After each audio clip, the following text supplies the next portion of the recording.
Well, if you didn't know, Assassin's Creed is in a pretty interesting situation right now. You know, once upon a time, this was a game series that I thought very fondly of. I still remember playing, like, the demo version in Best Buy as a kid. I always thought it looked really cool. I think I eventually got, like, Assassin's Creed 2. I don't think I actually beat it, but man, I loved it. I thought the gameplay mechanics were really cool. And it was just a very well-liked series. You kind of had to hate fun to hate the game because of just how awesome it was. You got to play as a ninja, as an assassin, you know, assassinating people. I don't know, it was just really cool. Well, if you didn't know, Assassin's Creed Shadows is supposed to be the next in the long line of Assassin's Creed games to come out. It is supposed to be released on November 15th. Yeah, Ubisoft has really recently been treating Assassin's Creed as like their flagship series, which it kind of is. Yeah, it would seem they're kind of going the Call of Duty route, you know, pushing out one game a year. So Shadows is supposed to be the game that comes out in less than 2 months from now, but when it was announced, you know, when the premiere trailer was released back in May, it was met with a lot of criticism. I'll be honest, I'm not extremely familiar with, you know, the actual controversy itself, or I really don't even care that much about it. I think it has like a lot to do with like the game's historical representation. Some people think it's fine, some people think it's awful. I'm sure both sides have some good points. I really just haven't focused that much attention on it. But since then, it seems that things have really gone downhill a lot for this upcoming game. It looks like Ubisoft did previously issue some sort of an apology for all of this,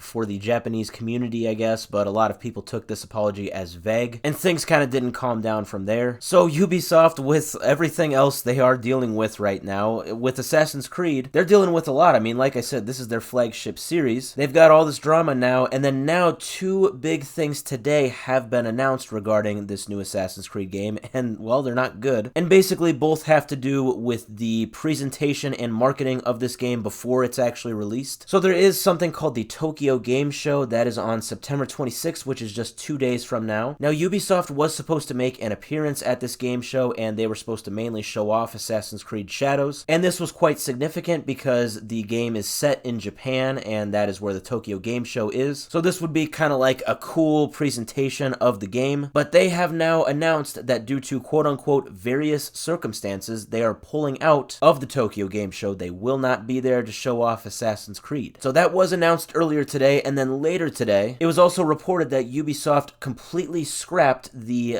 press previews that they were going to have for Assassin's Creed Shadows. Those were scheduled for next week. Now, I keep seeing this term in all of these articles I'm reading, press previews. I'm not entirely sure what that is. My best guess is that it has something to do with, you know, showing this game to, obviously, the press, you know, game journalists, game reviewers, let them get their hands on the game, and then allow them to, you know, critique it as they will. So that has actually been canceled completely. So yeah, they have pulled out of the Tokyo Game Show, and now they're completely canceling the press previews. All while citing a quite vague reason for this, you know, just saying, hey, various circumstances came up. So now a lot of people have been talking and saying that now this game's release date might actually very likely get pushed back. Yeah, unfortunately, I could see that happening. I mean, if they're wanting to push off these presentations and, you know, the hands-on previews with this game, to me that says that they really want to tweak this game now, you know, maybe with the stuff that has been happening in recent months with the drama with this game and the negative feedback. Maybe they want to tweak a few things here and there. I don't know if a tweak is going to fix the overall problem, I guess, with this game, but at this point, I would not be surprised if we saw a delay in this release date. It's definitely unfortunate for Ubisoft. I mean, like I said, they've got a lot of different things going on with games that are not Assassin's Creed. It definitely is too bad. I mean, at the end of the day, hey, I'm not a Ubisoft hater by any means. I mean, literally, the gameplay footage I'm showing in this video is me playing Rayman Legends. I just started playing that game a little bit ago. I absolutely love it. So, like, yeah, I mean, Ubisoft has great games. They really do. It just seems that for a lot of various reasons, they've been struggling. And Assassin's Creed, what is supposed to be, like I said, their flagship title, you know, their Call of Duty, it is really struggling right now, it would seem. So much so that now they have pulled out of the Tokyo Game Show. They've now canceled their press previews. And now this has led to speculation that they could now push back their release date. For a game series that it would seem they want to push out a game every year like Call of Duty, this could be very big in affecting that.